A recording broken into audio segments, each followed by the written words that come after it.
Hey guys, I'm Brian Fontaine. She's Brenda Benet. You are watching New Life Recovery. Brenda, very good to see you today. Hello, Brian. So happy to be here. We were What a roller talking, coaster. yeah, and that's what we were just talking about, this roller coaster. Uh, this is an addiction recovery channel, but I think that we get a mixture of people who are into spirituality and, you know, uh, kind of from different walks of life, but right. So what do you do? Here we are. Half the country is just excited. Trump is their president. And then half the country is in mourning, like, man, that's the last thing that we wanted. And then besides that, like you were saying earlier, Brenda, the holidays are coming up. The exact same thing for some people. I'm so excited. My first year with my baby, or the first year that I got my kids back, and these holidays are going to be awesome. And then for many of us, we're mourning the loss of loved ones. It's a reminder of the childhood that didn't, was pretty rocky. I think this is an apropos time, Brenda, to talk about how do we navigate the ups and downs? How do we navigate the roller coaster and not turn back to our compulsive behaviors? What are your thoughts, sister? I have a lot of thoughts, and you know that's true. First of all, from what you first said, everybody knew the election was going to be a drama, one way or the other. Nobody was going to be 100%. The nation as a whole, we couldn't be 100% happy because either way, there is going to be strife. Either way, I voted, and now I just have to accept what's coming. And by that, I don't mean in ignorance. I mean, be very aware that all of this is out of my control. So, what I can do is be malleable with what's coming. I can also, stick up for my rights as it's given to me. I mean, in the 1950s, women couldn't even have their credit card. And you're like, oh, it was so long ago. It hadn't even been 100 years yet. So, I voted. It's my right to vote. I'm going to hold on to all my rights the best I can. And let's keep in mind, we are still America. Could you show us in the comments below how many of you think maybe women still shouldn't have credit cards? I don't know. I don't know. Okay, you can say comments below, but how much on that woman's credit card is for you? That's Okay. that's fair. That's You fair. buying your own socks? I'm asking for a That's friend. fair. It's interesting though, what you're talking about right now, Brenda, is exactly what they say in AA and NA, the Oh, serenity prayer. You are trying to have the courage to change what you can change. That's what I'm hearing you say. Hey, true. I voted. I'm doing what I feel like I need to do to make an influence in whatever way I can. But at the end of the day, I'm also saying, um, I'm accepting what I can't change, whether it's what's going on at work, whether it's what's going on in the neighborhood. I'm working to change what I can, but then accepting what I can't for my own mental health. And so 4 years ago, the Republicans had to do this hard when Joe Biden took office, and they were like, what's going on?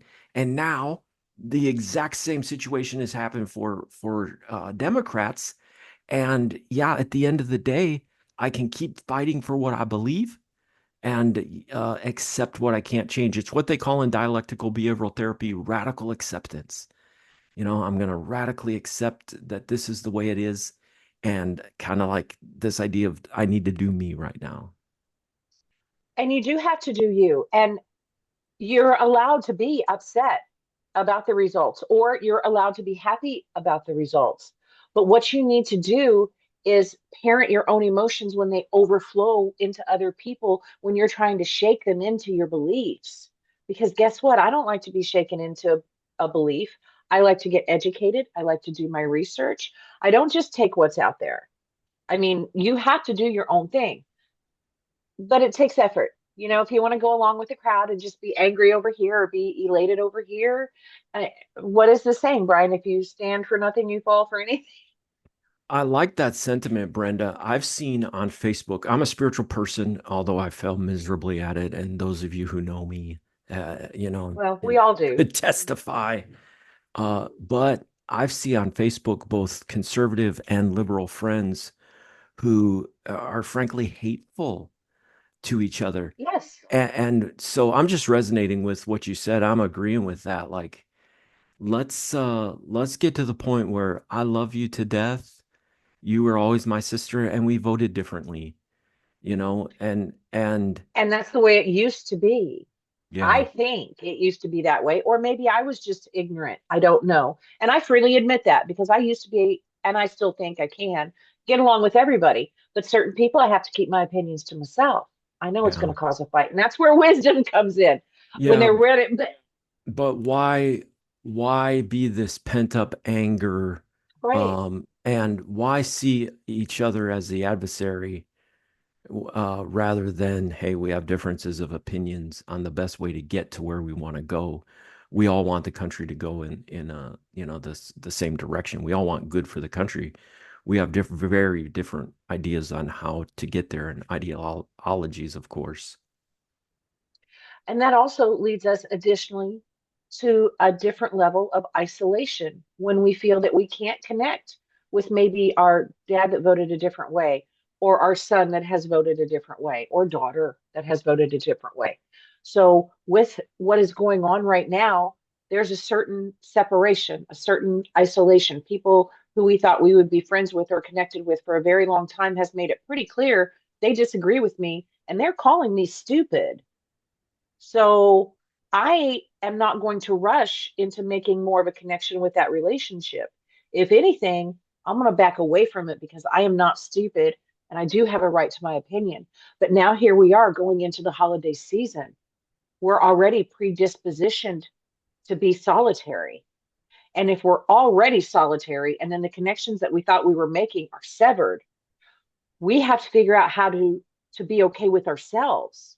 And when we sacrifice so much of ourselves, we have no safe place to land. So that being said, we need to connect with ourselves. We need to figure out who we are through all of this if we haven't yet. So we're not so dreadfully alone. So we don't feel so cut off. So we don't feel like the rest of the world is going this way and you're the salmon trying to get up the river just so you can spawn and die. I mean, We're more than that. I'm right with you. Do you have any thoughts on getting there though? I have I I have thoughts. You can get there by figuring out what makes you happy now. You can get there by playing your own music in your own space, whether that is your headphone, your apartment, your car. If you don't feel safe going into your home, spend an extra minute or two in your car so that you're not going into your home already ramped up. You need a minute to, Am I seeing that also literal and as a metaphor, playing your own music yes, in that's good, dude. yes, Oh, Brenda, that's good. Play your that own music in your own space. Like, this is who I am, and that's okay. I'm conservative, and that's okay. I'm liberal, and that's okay. Or, this is who I am, and I need to be okay with myself. So play my own music in my own you're not space. going to be okay with yourself. Nobody else is going to be either. Wow, I like that a Okay. lot. I like that, Brenda. That's good. Play your own music in your own space. I'm gonna steal that for sure. Oh no, it's out there. I just ripped and it exists now. Yeah, yeah, Welcome. yeah. So one thing you said that I thought was really good was this idea of, oh, I forget what you said that made me think of this. This idea of dichotomous thinking, um, all or nothing thinking. Here's a great way to navigate the roller coaster. Um, is be careful of this thinking error we call in cognitive behavioral therapy of dichotomous thinking or all or nothing thinking. And that's when um, either Trump is the worst person in the world or Trump is the best person in the world. Kamala Harris is the worst politician ever or she's the best. Neither one of those are true. None of that's true. The truth is, like it or not, Trump's done some good things. The truth is, like it or not, Trump's done some terrible things. Like it or not, Kamala's done some great things and she's done some terrible things. Guys, I took some time and I don't feel like I'm going to read them on here, but I made a list of like some really good things about Kamala and some terrible things. And the same with Trump, some great things and some terrible things. And um, that was good for me. That was actually therapeutic for me. We get this idea in life that my person can do no wrong. Once I hang my hat on, I'm a Republican, then I'm just blinded to all the terrible stuff Trump has done. Um, but this idea of taking off that veil and that's dichotomous thinking, the opposite of that is let's be intellectually honest. There are things that I really love about Trump, and there are some things that I'm super disappointed and I think are terrible. And the exact same is true of Kamala. There are some things that are wonderful about her that would make me want to vote for her, and there are some things that are terrible. So, but we get in this mindset, my person can do no wrong, and that fosters what you were talking about, Brenda, that hatred and isolation. Sometimes just getting to the idea that, hey, there's some good qualities on both sides. I feel like that's more realistic. Well, it is more realistic, and we do live in America, and it's called the United States of America, and we haven't been united for a very long time, not just with this election or the previous election or the one before that. We could be on the verge of a civil war. We could. Guess what? We could also be on the verge of a world war, but I can't get up every morning thinking it's my last day. I mean, we shouldn't be a good person for it, but we shouldn't catastrophize. We shouldn't think, I mean, and There, it could be a last minute for anyone. But my goodness, if you're going to operate at that high, I mean, worry takes a toll on your physical body. It's medically proven. Worry, stress, anxiety. We have to be so careful. We're killing ourselves just with that. I hope you guys heard that today. I hope you guys heard what Brenda just said. Not only do we need to be careful of the thinking error of dichotomous thinking, all or nothing. My person's the best, my person's the worst, your person's the worst. Um, the thinking error of catastrophizing. And we see that all the time. Um, I have a friend who is transgender, and um, he put on Facebook, F my life, the day after the election. Uh, and I think that Republicans do the same thing, by the way. When Clinton came in office, when Obama came in office, how many people were saying Clinton is clearly the Antichrist? Obama is clearly the Antichrist. And now Trump is clearly the Really, Antichrist. the Antichrist. Like we catastrophize. This is going to be the worst ever. The truth is, this is going to push the ball a little bit more in the right direction, right politically. And next year, or next time around, or whenever we go back to a liberal candidate, that's going to push the ball a little bit in the left direction. I'm just all of that to say I'm agreeing with you, Brenda. This idea of catastrophizing. This is the worst ever. But that gets headlines, that gets clicks, and that's what the news feeds off of. And we can fall prey to that. How about just step outside and say, right now, it's a beautiful day. The sun is shining, a little breeze out there, I see. And it's gonna be okay. Yes, if this is not my candidate, maybe I'm a little sad. Maybe this is gonna force some issues that I disagree with, or nudge the country in a direction. Um, don't catastrophize it. Don't make it as if this is the end of the world. That was an excellent point. Because Trump did a bunch of stuff or undid a bunch of Obama stuff, and then Biden undid a bunch of Trump stuff. And now Trump's going to go back in and redo. I mean, guys, it's all fluid. It's all fluid. If they don't like it, they just redo it. What we need to do is get out there and vote, which we did. What we need to do is take accountability for our actions, which we are, and just try to be better people and try not to just be so cut and dry. Yes, the world is black and white, and you get in trouble in the gray area, but also in the gray area is where you find compromise and education. Yeah. Um, you just reminded me of a principle that a life coach taught me years ago. He said, life is seldom as permanent or pervasive as you think. Life is seldom as permanent or pervasive as you think. So we think, oh, my marriage sucks. It'll never get better. I was talking to a homeless couple yesterday, living in their cars. She sometimes lives in a homeless shelter. He um, kind of couch surfing with some friends and sometimes lives in his car. Um, and that's a tough place to be. And where do you have hope for a brighter future beyond the current situation? But she did. As I was talking to the wife yesterday, she and I have known this couple through work for a little while now. Um, she's like, I know it'll get better. I know we're gonna get these next steps.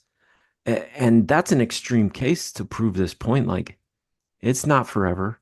They're both working. They both will get an apartment, together at some point. Life is not, the challenges that we see are not as permanent. So I like how you said that. Like, um, um, yeah, they undid this and then he undoes this and now he's going to redo this. And hey, in 4 more years or 8 more years, we're going to swing back in another direction and life goes on. That's good. And things And if you are often speaking, go go ahead. ahead. Well, I was just going to finish that. Permanent and pervasive. Things aren't always as pervasive as we think. Like we think, I'm fighting with my wife and that's so hard. And we're going to get a divorce and this is just terrible. Things aren't usually as bad as we think, and that kind of goes back, I guess, to your catastrophizing. We pick worst case scenario and we meditate on that. And in our mind, there's going to be no more democracy, you know, on one hand, or we're going to be um, um, socialist country on the other hand, and the truth is in the middle. Let's be honest. It's not going to be Well, that. everybody's upset about Roe versus Wade. It was the law for how many decades? And now, everything changes. The only thing you can count on is everything will change. We want it to because we don't want to stagnate. But again, as everything changes, it's harder to connect with your tribe. It's harder to find your tribe, especially when you yourself are changing who you are in your own tribe. So with me, I like to encourage that it is good to be alone. You can't be happy in a relationship when you're not happy alone. You have to learn how to do that. That takes a while. Okay. Also, if you're incredibly alone, go out and volunteer somewhere. I know this is a radical idea to give your time away for free, but you could do it at a library. You could do it at a shelter, animal shelter, adult shelter, youth, something. It's not just, I mean, yes, serve food on Thanksgiving Day. It could just start there maybe for you. But if you lose connection, don't wait for it just to come to you. How are you going to connect if you don't ever get out? Your couple that's living in a car, they're having to meet a bunch of people right now because they need some assistance. They're having to ask for help. That takes so much courage and bravery. Oh my gosh. Oh, Yeah. just good. Wow, it's such a tough place to be. So what I'm hearing today is learning to be okay with myself because the roller coaster is going to go up and down in life in every way. Learn to love myself, and I'll say it again, and I've said it before. Dr. Kristen Neff, Neff on YouTube, really good about self love and self acceptance. Check her out.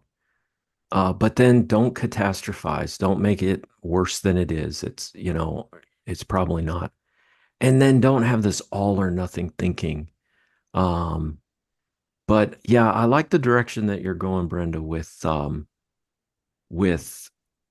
the isolation. And boy, it takes a village not Nan, what's her name?